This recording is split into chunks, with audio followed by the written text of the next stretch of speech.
Yo, what's going on? It's your man Rick the Dawn, and man, what a amazing fight! What an amazing event! I'm only doing this video just to kind of go back and address some of the things I thought in part one. Some of the bigger things that stand out to me were my thoughts on Danielle Perkins and her power and how it would potentially affect Claressa, and some of the things that I thought about Claressa with regards to her strength and power, and also, I wanted to address my prediction. I predicted that, and I posted my prediction on wordy.com. And some people saw it, and some people did not. But I want to address it nonetheless. So, my prediction for this fight was that Claressa would win by majority decision. And the actuality of it all is that she won by unanimous decision. So, first off, hats off to Claressa Shields, man, because she really surprised me with how well she did. Now, the things that stand out to me, and I went there live. If you don't know, I actually went to Flint because I'm from Detroit, Michigan. So, yeah, I went to Flint and I was actually in Dordt Financial Center. And it was such a great environment. It was an amazing time. And wow, what an event. So, there were like 9 fights prior to the main event, and they were all great fights. I really enjoyed them all. But let me tell you something. When Claressa and Danielle Perkins came out, when that fight happened, it was like lights out. I'm trying to figure out, and I can't figure it out. But I want to know, why was that fight so much more exciting? I tell you the truth. In the prior 9 fights, after every single round, I would lay my head down and go to sleep. Seriously, because I was so tired from the long travel. But when the Claressa Shields and Perkins fight came on, I couldn't sit down, let alone go to sleep. So it's something about Claressa Shields, it's something about Danielle Perkins that just really made that night so much more special for me. Up until that point, I was a little confused, and this was my first boxing event live ever. So what a great first live event. I don't think I can ever top this boxing event because these two ladies made history. I want to talk about a few things real quick. First off, Danielle Perkins, I felt like she did not stick to what I thought she would do. And it could be a testament to how good Claressa Shields is. I'm not sure that this problem is necessarily because Danielle Perkins didn't come in prepared. But I'll tell you what I thought was going to happen. I thought that she was going to keep her in the corner and just clobber her like she does a lot of her opponents. And dare I say, Claressa might have been prepared for that because in round 10, she dodged that punch while in the corner and was able to fire back a knockout blow. But I thought that Danielle Perkins would have been able to just kind of, neutralize even her head speed. I'm talking about Claressa's head speed a little bit better, and that was not the case. I'm thinking in hindsight because Danielle Perkins has to be doing the same thing, which is when you lose a fight, what do? You go back and you look at film, you look at tape. When you lose anything sports related, you try to figure out, what did I do wrong? And in hindsight, I'm wondering, is there any way possible that Danielle Perkins could have won this fight? And I don't know the answer to that. I don't know the answer. But if there were a way that she could have won this fight, then I would argue that it would have been to stay further away. All right, because we know that T-Rex has shorter arms, has a shorter reach, and perhaps Danielle Perkins could have kind of tapped her from the outside a little bit more. And dare I say, at certain points, kind of clobber her a little bit. There was a fight before the Claressa Shields Perkins fight where the taller guy, there were 2 heavyweights, he would just clobber and just lean on his body. That's how they fell out the ring, by the way. I was there for that. It was hilarious. I couldn't believe it. Like, it was funny. Like, the whole time I was like, do I want to get footage of this fight? It was kind of a slow-paced fight. And I'm like, every time they would lean on the ropes, I'm thinking to myself, all right, I got to get my camera ready because they're going to fall over. And then they never fell over. So I'm like, you know what? No, I'm going to just let this fight, cycle out so I can get to the main event. And sure enough, as soon as my camera's in my pocket, they fell out. And I'm like, oh, my gosh. I could have recorded that. Are you kidding me? But anyway, I feel like maybe Danielle Perkins could have done something to that effect. Maybe not so much. Like, that guy was extremely excessive when it came to that. But stay on the outside, poke, and make Claressa have to come to her in order to strike that blow. But I tell you, the real reason this fight went the way it went is a gigantic skill gap. That's what it was. Like, Danielle Perkins is naturally gifted, whereas Claressa Shields is trained. And I think that showed more than ever. And also, by Danielle Perkins only having 5 fights, she didn't have a lot of experience either. And I think that definitely played a part. But, man, we got to give Claressa Shields her flowers, man. She did an amazing job. She was strong as a heavyweight. And I might have said that in part 1 where I said, if she gets strong and she can bring that strength with that speed that she already possesses, she becomes a human cheat code, man, because she's extremely fast, but her punches never really carried that much power, in my opinion. That's an opinion, by the way. But against Danielle Perkins, they both came together so nicely, both the power and the speed. And to me, that was the difference in this fight. It was just her head speed, her skill level, the skill gap, the experience, everything just came together in a crazy like milkshake. I don't know if that's the best I had. But man, that knockout in the 10th round was so perfect. The way that she moved her head and then fired off, you know she had to have made that punch 7,000 times in the gym. You just know she had to have done that because it came across so naturally. I don't even know. It felt like, or I should say it looked like Claressa did it without even knowing it. It was instinct. Like she didn't seem like she was prepared for it. It seemed like it was just like a natural thing.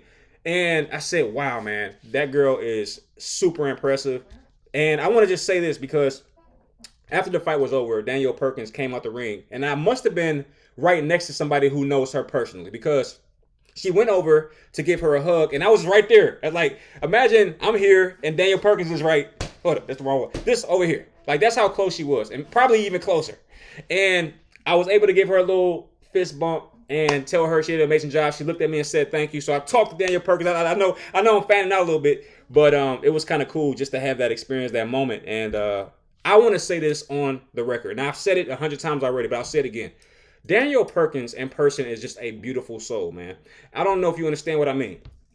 Have you ever met somebody that is tall, they seem pretty, strong, scary, and then you meet them and they're like, the whole term gentle giant has to come from that phenomenon where you meet somebody that seems imposing, and then you're like, wow, they're a completely different person. Man, she had the most beautiful spirit, man. When she came by, her aura is like purple, dog. Like, seriously. And that's just a exaggeration, a joke even. But when she came over, I was like, man, this is just a sweet person. I can't explain it. You just got to meet her. And if you meet her, you'll know what I'm talking about. She is so nice, man. And this is why Claressa Shields wasn't the normal Claressa Shields. Typically, Claressa Shields, once she turns on that switch and she knows she's going to fight you, she is like venomous. And she's not cool with you. She's not okay with you. She's like, I'm going to take your heart out and stomp on it. Well, she was not able to really turn that switch on for Danielle Perkins. And I'm going to tell you why. It's because Danielle Perkins is a beautiful person. She's a beautiful soul. I can't say it any clearer than that. But let's go ahead and just get it out the way, man. Claressa Shields is not getting beaten. She is untouchable, man. And I don't use that term often because I feel like everybody can get touched. There's not a person, not a woman that I can think of or have ever seen that's going to ever be able to beat her, man. She's too experienced. So there has to be a new champion that's going to come in the future. She's probably in the gym right now working her butt off, right? But she better wait for Claressa Shields' run to run out because Claressa Shields is just at her peak right now. She's in her prime, if you will. She's 29 years old, about to be 30. There's nobody beating her inside of the next 5 years, period. And I don't care who it is. I saw a clip of Chris Cyborg, and first off, I always respect everybody, man, Chris Cyborg included. But I don't know if Chris Cyborg wants that smoke in the ring. And I know what she's doing. She's using this reverse tactic, this reverse thing, where she's like, well, she doesn't want to fight me in the octagon at 147 or something like that. It's like, look, listen. You know what else? You don't want to fight her in the boxing ring at any weight. What are we talking about? So, yeah, man, Claressa Shields is a problem. And I made a video about it, and I'm going to say it in this video. Laila Ali is a beautiful woman. I do not want to see her record get tainted. I don't want to see her legacy get touched. She is a great fighter, and she represented her father's legacy perfectly. I would hate to see her get in the ring with Claressa Shields after having so much of a layoff. Now, if they were both in their primes and they were both active, I would completely endorse this fight. But I don't see a scenario where Laila Ali is beating this version of Claressa Shields at any weight. Okay, so I hope that Laila, and I think Laila knows that. Laila's smart, man. She's smart. And I think that, like maybe a LeBron James, she has her eyes on the legacy. Some people have their eyes on the money. Some people have their eyes on the wins. I think Laila Ali has her eyes on the legacy. Not saying solely, but including other things. But I think number one is legacy because her father was so great, right?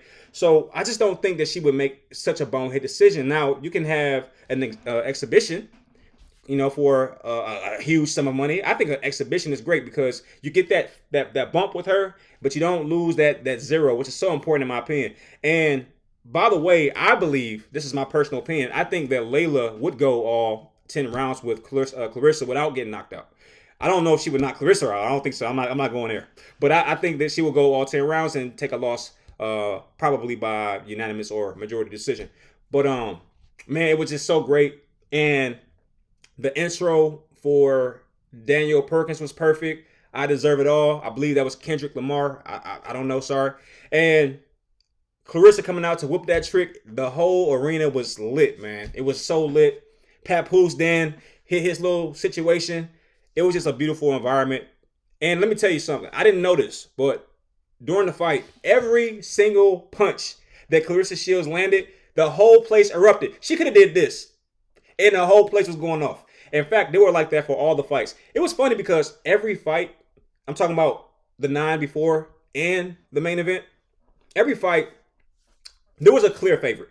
And I learned something. I'm like, it's all about charisma when it comes to boxing sometimes. Like, I can almost pick the winner of every fight before it even started. And it was based on how they came out, how the crowd reacted to them, how they came out and gave out energy, what they was wearing. There was one fight, I think it was maybe the second or third fight between two young ladies. One came out in I forget the name of that movie with Will Ferrell, that basketball movie. She came out with an aesthetic of, that color, the orange and the blue and all that, and the little braids. And she was so charismatic, and she was kind of talking to the crowd. And then the other fighter came out. She was just very monotone. But during the fight, the monotone boxer, in my opinion, was just she did a better job. She gave that other fighter a lot of problems because the way that they both came out, I thought that the lady who was wearing the whole Will Ferrell basketball joint, I thought she was a really good fighter. I'm talking about before I saw her. I thought she was a really good fighter and that she was getting so much crowd praise because she was such a good fighter. But when I saw her in the actual fight, the other young lady, though monotone, she was giving her a lot of problems. So for me, I thought, oh, okay, this is going to be a draw, or the taller lady, the monotone lady, is going to win. But when it was all said and done, the lady wearing the whole Will Ferrell thing, she won. And I said, man, you got to be careful how you come. You got to come out and I think the judges, unfortunately, they pay attention to the crowd reaction and how people, they're human. So I think that played a part. But every fight, I was able to tell who was going to win before it got started. And in some cases, the person that got the most love from the crowd was actually the better fighter. But in some cases, it was a little bit closer than I thought. But man, the whole crowd was electric. And one thing I did not like, man, I just wish it didn't happen. And it's just too late to fix it. I can't go into a time machine and fix this. And even if I had a time machine, I couldn't fix it. I didn't like that Flint was so harsh on Danielle Perkins. And here's the thing. I get it. You have your hometown hero, because Claressa is exactly that, man. She's a hometown hero. She is amazing. She's beautiful, all that. So I completely understand why it's us against y'all. I don't care how cool she is. We against you. So I get that. But I was just like, man, I wish that just for this one fight that Flint or the arena itself could have just understood the magnitude of the moment. This is not about Danielle Perkins against Claressa Shields. This is about boxing history. This is the first time we've had or will have a unified women's heavyweight champion. It's like both of these women deserve praise. But even though they didn't really, cheer for Danielle, and they even booed her several times, they still were in awe of her. And I know that because when Danielle Perkins came out of the tunnel, everybody was standing up. It was funny because after that one fight between the two heavyweights, after that fight before the main event, we were all just waiting, and I went to the bathroom. I'm like, come on, man, let's get this going. Let's go. I'm ready. And we're just waiting. And it was funny because they played Rocky's theme music. You know the one. They played that, and everybody instantly stood up. Now, we already knew that Danielle Perkins was going to be the first one coming out. So we all stood up for Danielle Perkins because we actually, I'll speak for them. They admire her. They can't show her too much love because Claressa's in the house. But at the same time, they knew that this woman is special, all right? She's special, period. So we stood up waiting for her to come out, and she never did. It took 5 or 10 minutes after everybody stood up. I even sat down, I put my head back down and went back to sleep because I was tired from the drive. So I went back to sleep, and I'm like, yo, what are they doing? Come on, bring these people out. So then she comes out, and the lights go dark. It's kind of like a Undertaker vibe from WWE. The lights go out. She come out super tall, like the Undertaker. She got the hood on, and you got, like I said, the Kendrick Lamar, I think, was playing I Deserve It All. She came out walking real slow, like Kane, Undertaker type of deal, and everybody had their cameras up. Everybody. If you look at the video, I'm sure you'll see it. Everybody got their cameras up. You see lights from the cameras, from the phones, and I'm like, yeah, they know what it is. They know what it is, man. And I already told myself a long time ago, I said, when Danielle Perkins come out, I'm clapping. And I might be the only person in the entire arena doing so. All right? That's what I said. I said I'm going to be the only person in the arena clapping. And I was like, I hope nobody get mad. Like, sit your dumb ass down. I was hoping that wasn't going to happen because like it would have been me versus the entire arena. But everybody was quiet. Everybody was respectful when she was coming out. I didn't hear any booing when she was coming out. But I did stand up and clap. And if I watched it back. I watched it back to see if I could find myself. And I was definitely clapping. I saw myself. But but when Claressa comes out, shut it down, man. Everybody, every punch was cheering for that woman, and she deserved every cheer because that girl is bad. I'm gonna tell you the funniest thing though. The first time that I saw Claressa in person, I mean, it was funny. It was funny because when she was coming out, it was like a tornado of people. You ever seen a person who have a huge entourage like MC Hammer? Let me tell you something. Claressa Shields got too many people with her, dog, and that's the only thing I wish I could tell her. Like, hey, make sure you eliminate some of those people because they know they only around because you win it. Look, she was coming out, and I was like. All I saw was a crowd of people, and my eyes was like 3, 2, 1. I was waiting to see my first glimpse of her, right? And I counted down from 3 to 0. And I didn't see her because there was still more people that was coming through, right? She had a freaking drum line behind her and everything. So I counted again, like, all right, that's all. So I see all them. And I hear Papoose rapping his butt off. That's all I hear. Then they keep walking, and I get the first glimpse of Claressa Shields. And I said,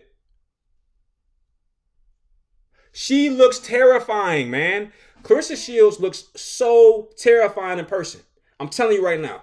Look, somebody in my comment section on my last video, like, man, you scared of Claressa Shields? I'm like, man, shut up. You would never do or say or even approach Claressa Shields in an aggressive manner. If you see her in person, first off, you're not getting past her entourage. She had armed security. She had drumline security. She had everybody protecting her. She had girls, guys, everybody was around Claressa Shields and, supporting and protecting her even.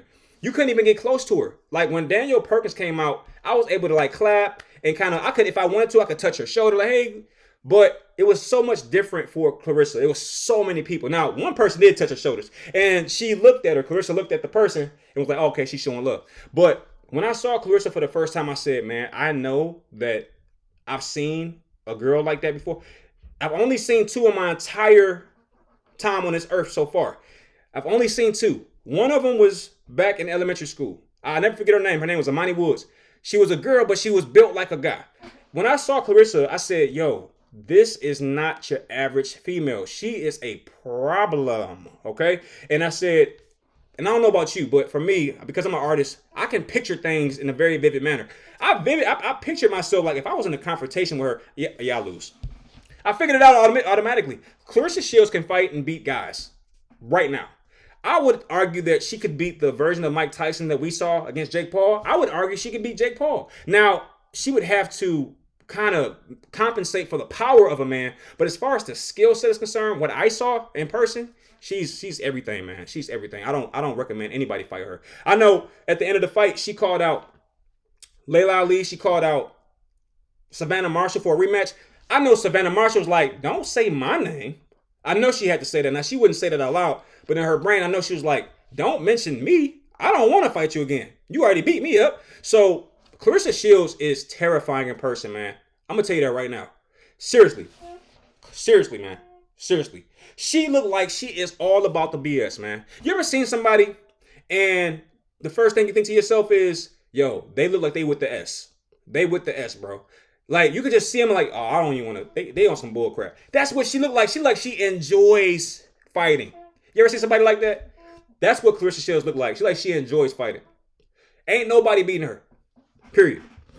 I don't care what nobody say. I don't care who step up. She gonna have to fight a man in order to lose. Straight up. 16-0. But shout out to Claressa for being 16-0. But yeah, won by unanimous decision. I did not expect her to win so decisively. I thought that Danielle Perkins was going to make this a little bit more interesting. She did fight back. She did. But, man, Claressa Shields is just a different animal. I'm going to tell you why Danielle Perkins lost besides the skill gap. It was the arena, man. And I'm not sure if I understood how much of an advantage fighting at home was. I thought that fighting at home was going to be a disadvantage. It was not. Claressa Shields, when she came out, everybody was feeding her energy. The same way that Deontay Wilder used to like put his hands up and just do this, like whatever he used to do, because he was like locking in the energy from the people. Claressa Shields got so much energy just forced into her. And the opposite happened for Danielle Perkins. When Danielle Perkins and Claressa Shields were out there fighting, the crowd was sucking her energy up. I think inside the first 3 rounds, I saw Danielle Perkins, whenever she got hit with a flurry of punches, she was just trying to gather herself. And I think a part of why she might have gotten knocked out in the 10th round was due to fatigue. The crowd was draining Danielle Perkins, man.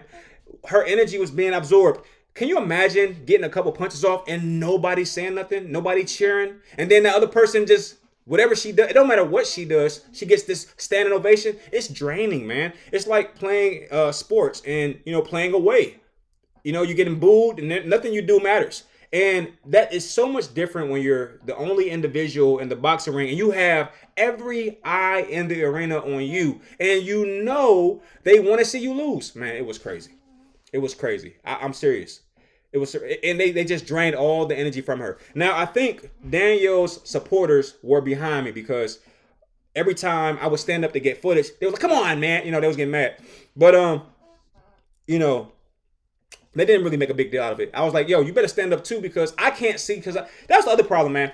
If you go to a boxing fight, I don't know, man. Try to get the closest seat possible because the further back you are, the more BS you're gonna have to deal with. Like, I had a family next to me that wasn't even supposed to be in those seats. They were stealing people's seats, and it was driving me crazy, bro. Seriously. Like, I had a seat that was literally right next to the entrance walkway. You'll see it if you watch the video. I'm gonna post a video where I'm showing you myself on camera. So, like, I was in seat 19, and then seat 20 was right here, and then right here was the walkway. So I'm thinking to myself the whole time, like, yo, when they come out, and I'm not gonna stand up right now because I don't want to get anybody any ideas. Soon as Danielle Perkins come out, I'm gonna take seat 20 and stand up, and I'm gonna be right there next to somebody mama, sweet lady though, sweet lady. Somebody mama comes from somewhere, takes seat 20, and now I'm like, man, do you mind if I squeeze on the side of you so I can get the little shots I want to get? She was so nice about it though. She was like, you can do whatever you want to do, honey. But I was really in my head like, yo, can you go somewhere? I'm trying to get this, man. But be careful who you sit by, man. It was blowing me. And then where I was sitting at, there was only 2 rows ahead of me. I was in row 3. There was a lady, I'm not even sure she was supposed to be there. She was standing up the entire Claressa Shields fight. She was standing up. So that forced me to have to stand up. But I'm glad she did because I think I got better footage that way. But, man, make sure you pick good seats, man. You don't want to be sitting next to everybody and anybody. But I had so much fun in this fight. So much fun, man. So much fun. And this is definitely not my last fight that I'm going to go to. And if Claressa ever comes back to Flint, I'll be hard-pressed not to go back again. Okay?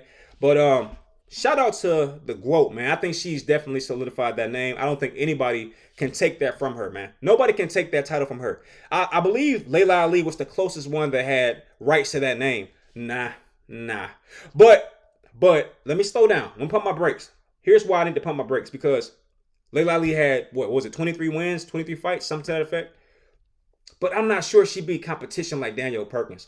And even though Claressa is only at fight 16, we still have to consider that she's won several fights in the amateurs, if I'm not mistaken, okay? And I know for a fact she's won 2 Olympic medals. So even though her record is not higher than Laila's as of this moment, I think that is the only thing that's kind of like you can even say. Like, so if Claressa is looking for motivation about where I can go next with my legacy, well, you got to get to 25 wins to really shut Laila up. I think Laila, she's looking at Claressa's ascension and she's wondering to herself, man, what is this crazy little girl gonna do next? And perhaps the only thing that makes Laila feel like she still has something over Claressa is knowing that she's fought more and won more. And once Claressa has matched her number or surpassed it, I don't know if there's anybody on earth, including Laila, who would still hold that title back from Claressa, despite her father being considered the GOAT. Seriously, I don't know. What would you say? But yeah, I just wanted to address a few things from my prior video and give you some insight about some of the amazing things I saw. I did a video right after the event, and it is a terrible video because I was just rambling, and I had to explain to people, this is not YouTube for me. This is my life. I just happen to be in front of a camera that posts on YouTube. And in that video, I'm just like, I can't believe what I just experienced. Not only was the fight amazing, the event was amazing. Flint, Michigan was amazing. It was just so much excitement. I was trying to bottle it up for this goofy video I'm doing. But it's like, you know, when I get home and I get in a stable environment, I'll try it again and let the people have it. But man, great fight. Oh man, great fight.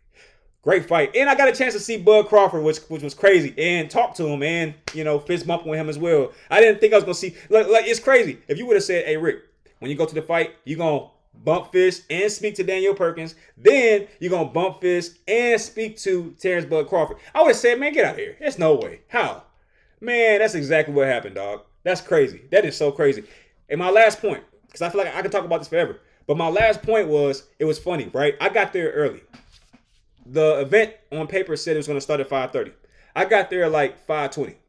I go inside the arena, and people getting their little drinks, whatever. And I look down, and I see the ring. I'm like, yo, why does that look so close? You know, when you're watching things on TV, it always looked farther away. But in person, everything was huge, right? So I walk down, and I'm asking the guy. I say, hey, do you know where Section D is? And he's like, oh, it's over there. And then he walks me over there. And then the more he's walking, the closer I'm getting to the ring, I'm like, I'm just looking up because everything is huge. And he shows me my row and seat. I said, dog, I'm this close? I'm going to post it, bro. I got all my footage. I'm going to post it all. I said, I'm this close? Oh, my God. God is good. Jesus Christ, I love you. Yo, I was so close, dog. I could I was blown away by how close I was. And, oh, my goodness. Shout out to the ring girls. I'm not going to go there, but, man, you seen them. If you watch the event, I was watching them all night, rotate. All night. So I was like, yeah, they good looking right there. They was right in front of me. But I'm married. So, look, that's pretty much it, man. That's pretty much it. Shout out to everybody who liked the videos I've been posting about the little fight, whatever. I'm not sure I'm going to talk about boxing anymore because I feel like Claressa that's pretty much it. I can't milk this thing forever, but, man, I had so much fun. All right? But anyway, thank you all for checking this out. I think what I'm going to do, though, I'm going to start my Rick and Dawn podcast back because I didn't know this video was going to be 27, 28 minutes long. So what I might do is I might strip the audio from this and reopen my Rick and Dawn podcast because I think this is good content, man. And I'll tell you, I'll say by March 20th, I'm going to say sooner than that. What's the day? Today's date is February. What's today's day? Hold up, y'all. All right. I think I saw, February. Where's my date on my phone? Oh, there you go. February 5th. It's February 5th. I would say by February 12th, I'm going to have opened up my Rick and Dawn podcast again. So go to Apple and see if it's there. If you see it, Rick and Dawn podcast, throw a like on that joint for me real quick. I don't know why I made you wait to hear that. I'm just something. Anyway. All right, y'all. It's been good. I holla.